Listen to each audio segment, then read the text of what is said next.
আসসালামু আলাইকুম প্রিয় এসএসসি 2026 সালের পরীক্ষার্থীরা। এসএসসি 26 পরীক্ষাকে কেন্দ্র করে পরীক্ষার ঠিক কয়েকদিন আগে শিক্ষামন্ত্রীর কাছ থেকে আমরা একের পর এক হুঁশিয়ারি পাচ্ছি। অতএব শিক্ষামন্ত্রী এইসব কথা শুনে বোঝাই যায় যে এই বছরের এসএসসি 26 পরীক্ষা ইতিহাসের সেরা পরীক্ষা হবে। এই বছরের এসএসসি 26 পরীক্ষা ইতিহাসের সবচেয়ে কঠিন পরীক্ষা হবে, অর্থাৎ নিরাপত্তা ব্যবস্থা সবচেয়ে কঠোরতম থাকবে। তবে মাত্র 310 টাকায় যারা এখনো আমাদের এসএসসি 26 টার্গেট প্লাস কোর্সে যুক্ত হয়নি, খুবই দ্রুত করো, কারণ কি একটা মাত্র কোর্সে তুমি সকল সাবজেক্টের এ প্লাস সাজেশন পাচ্ছ। পিডিএফ আকারে বিগত 5 বছরের বোর্ড এমসিকিউ উত্তর সহ পাচ্ছ। পিডিএফ আকারে প্রত্যেকটা সাবজেক্টের প্রত্যেকটা চ্যাপ্টার অ্যানালাইসিস করা, জ্ঞানমূলক অনুধাবনমূলক প্রশ্ন উত্তর পাচ্ছ পিডিএফ আকারে। প্রত্যেকটা চ্যাপ্টার অ্যানালাইসিস করা, সংক্ষিপ্ত প্রশ্ন উত্তর পাচ্ছ পিডিএফ আকারে। এছাড়া গ্রামার অংশে শর্টকাট টেকনিক, লিখিত অংশে শর্টকাট টেকনিক, পড়াশোনার রুটিন, এ প্লাস গাইডলাইন সবকিছু পাচ্ছ মাত্র এই একটা কোর্সে। সামনে সময় খুবই অল্প, এই জন্য যারা এখন আমাদের কোর্সে যুক্ত হন, এই স্ক্রিনে যে নাম্বারটা দেখতে পাচ্ছ এই নাম্বারে 310 টাকা কোর্স ফি পাঠিয়ে এই নাম্বারেই হোয়াটসঅ্যাপে আমাকে জানাবে ভাই কোর্স ফি পাঠিয়েছি, সাথে তোমাকে গ্রুপে যুক্ত করে নিব। তখন থেকে তোমার এই প্লাস প্রস্তুতি শুরু হয়ে যাবে। এতটা বিচলিত হওয়ার কোনো কারণ নেই। হয়তো বা আমাদের প্রশ্নটাও কঠিন করবে না, প্রশ্নের যে সেটআপ সেই সেটআপটা শিক্ষামন্ত্রী আসার আগে রেডি হয়ে গেছে। শিক্ষামন্ত্রী এসে শুধুমাত্র নিরাপত্তার ব্যবস্থাগুলো অ্যারেঞ্জমেন্ট করবেন, এবং যদি উনিও প্রশ্ন তৈরি করতেন তারপর আমি বলতাম যে প্রশ্ন এই বছরে সহজ হবে, কারণ কি শর্ট সিলেবাস। যদি বইটা আমার আয়ত্তে থাকে, সিলেবাস আমার আয়ত্তে থাকে, সিলেবাসের যেই জায়গা থেকে ইচ্ছা প্রশ্ন করুক, শুধুমাত্র বাইরে থেকে না করলেই হয়েছে, আমার কোনো যায় আসে।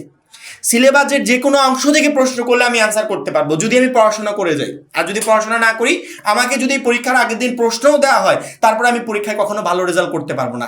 এই জন্য প্রশ্ন কঠিন হবে এই চিন্তা আপাতত মাথায় নিও না। তবে এতটুকু মনে রাখো, ইতিহাসের সবচেয়ে কঠিনতম নিরাপত্তা ব্যবস্থায় এই বছরে এসএসসি 26 পরীক্ষা অনুষ্ঠিত হবে। অর্থাৎ যারা কিঞ্চিত পরিমাণ এমন চিন্তা ভাবনা করে যাবে হয়তো বা পরীক্ষার হলে এক্সট্রা কোনো বেনিফিট পাবো, সুযোগ সুবিধা লাভ করবো, টোটালি এই চিন্তাগুলো মাথা থেকে ঝেড়ে ফেলতে হবে। আমরা যখন পরীক্ষা দিয়েছিলাম এসএসসি 26 পরীক্ষা, অ্যাটলিস্ট শুধুমাত্র আমরা না, আমাদের পরবর্তী যারা ব্যাচগুলো দিয়েছে, সেই সময় আমরা যেই কেন্দ্রে পরীক্ষা দিতাম ওই কেন্দ্রে আমাদের প্রতিষ্ঠানের শিক্ষকরা থাকতো। অনেক সময় দেখা যেত যে শিক্ষকরা আমাদেরকে সাহস দেওয়ার জন্য আসতো যে কোনো ভয় নেই, তোমরা পরীক্ষা দাও, কোনো সমস্যা নেই, এরকম সাহস দেওয়ার জন্য আসতো। কিন্তু এখনকার সিস্টেম কি জানো? এখনকার সিস্টেম ওই প্রতিষ্ঠানের শিক্ষার্থীরা যে কেন্দ্রে পরীক্ষা দিবে ওই কেন্দ্রে ওই স্কুল কর্তৃপক্ষ দায়িত্ব পালন করতে পারবে না, তাদেরকে ট্রান্সফার করে আরেক কেন্দ্রে পাঠানো হবে। আবার অন্য কেন্দ্রে শিক্ষকরা আসবে এই কেন্দ্রে গার্ড দিতে। অর্থাৎ শিক্ষকদের সাথে আমাদের কোনো কমিউনিকেশন থাকবে না। আমি পরীক্ষার হলে না শিক্ষকের কাছ থেকে কোনো বেনিফিট পাবো, না পরীক্ষার কেন্দ্রের কারো কাছ থেকে বেনিফিট পাবো, মানে একচুল পরিমাণ কোনো জায়গা থেকে কোনো বেনিফিট পাবো না। এবং শিক্ষামন্ত্রী একের পর এক যে হুঁশিয়ারিগুলো দিচ্ছে, এইগুলো আমাদের আমলে নেওয়া উচিত। আমলে নেওয়া উচিত এই কারণে, এতদিন যাবত যে রকমের পরীক্ষা হয়ে আসছে এই বছরে সেরকম পরীক্ষা হবে না। শিক্ষামন্ত্রীর এটা প্রথম পরীক্ষা, মানে শিক্ষামন্ত্রী হওয়ার পরে ওনার প্রথম পরীক্ষা। আগে ছিল শিক্ষা প্রতিমন্ত্রী, ওই সময়ে এত কঠোর ছিল। এই বছরে শিক্ষামন্ত্রী হওয়ার পর প্রথম পরীক্ষা, তিনি চাইবে সর্বোচ্চ ভালো পরীক্ষা যেন এই বছর হয়, সর্বোচ্চ নিরাপত্তা ব্যবস্থায় পরীক্ষা হয়, কোনো জায়গা থেকে একচুল পরিমাণ নকলের খবরও যেন না আসে। রিসেন্টলি শিক্ষামন্ত্রী আবারও একটা হুঁশিয়ারি দিয়েছে। এই মুহূর্তে স্ক্রিনে দেখতে পাচ্ছ, এসএসসি পরীক্ষার্থীরা মায়ের চিঠিও সঙ্গে নিতে পারবেন না। মায়ের চিঠি তো আর কেউ সঙ্গে নেয় না, কিন্তু এই কথার পরিপ্রেক্ষিতে কঠিন একটা হুঁশিয়ারি দিয়েছে। মানে কোনো ধরনের কোনো সিম্প্যাথি এসএসসি পরীক্ষার কেন্দ্রে চলবে না, কেউ দেখাতে পারবে না। শিক্ষামন্ত্রী বলেছে শিক্ষা এবং প্রাথমিক গণশিক্ষা মন্ত্রী ডাক্তার আনম এহসানুল হক মিলন শিক্ষকদের বলেছেন, আমরা এসএসসি পরীক্ষার্থীদের দেহ তল্লাশির ব্যবস্থা করেছি। এগুলো আগে ছিল না। এবার কোনো পরীক্ষার্থী মায়ের লেখা চিঠিও সঙ্গে নিতে পারবে না। অর্থাৎ তিনি এই কথার মাধ্যমে বুঝিয়েছে যে শুধুমাত্র কলম, অ্যাডমিট কার্ড এবং সেই সাথে প্রয়োজনীয় জিনিসপাতি যেগুলো আমার পরীক্ষা কেন্দ্রে প্রয়োজন ফাইলে করে নিতে পারবো। এর অতিরিক্ত একটা সাদা কাগজও আমি চাইলেও পরীক্ষার হলে নিতে পারবো না। কতটা কঠোর নিরাপত্তা ব্যবস্থায় এই বছরের এসএসসি 26 পরীক্ষা হতে চলেছে।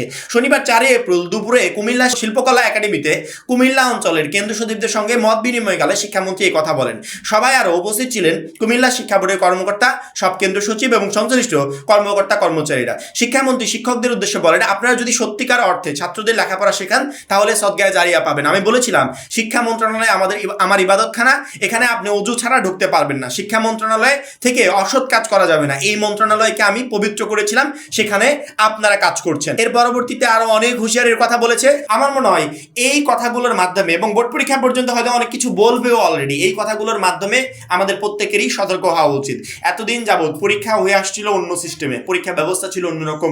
আমরা এখান থেকে যখন কন্টেন্ট বানাতাম তখন অনলাইনে ঢুকলেই দেখতাম দেখতাম যে অমুক বোর্ডে অমুক প্রতিষ্ঠানে নকল হয়েছে, মানে খুললাম পরিবেশে একবারে নকল হয়েছে। অনেকে পরীক্ষার কেন্দ্রে, প্র্যাকটিক্যাল পরীক্ষার ক্ষেত্রে দেখলাম, প্র্যাকটিক্যাল পরীক্ষার সময় পরীক্ষার কেন্দ্রে ঢুকে সে লাইভ করছে, মোবাইল দিয়ে লাইভ করছে, অথচ ওই পরীক্ষার হলে আমাদের কিন্তু মোবাইল অ্যালাউ ছিল না, অথচ করছে। তার মানে অনেক জায়গা এইভাবে নিরাপত্তা ব্যবস্থা বিঘ্নিত হয়েছে। এই বছরে একবারে জিরো টলারেন্স নীতি, অর্থাৎ বুঝতে পারছো কোনো ধরনের কোনো ছাড় থাকবে না, কোনো ধরনের কোনো অব্যবস্থাপনা কিছু দেখলে সাথে সাথে তার বিরুদ্ধে স্টেপ নেওয়া হবে। শিক্ষকদের হুঁশিয়ারি দিয়েছে, শিক্ষকরা ভয়তে তোমাকে হেল্প করবে না। শিক্ষার্থীদের হুঁশিয়ারি দিয়েছে, একটা ফ্রেন্ড যদি ভালো পরীক্ষাও দেয়, যদি সব পারে, তারপরে তোমাকে হেল্প করতে পারবে না।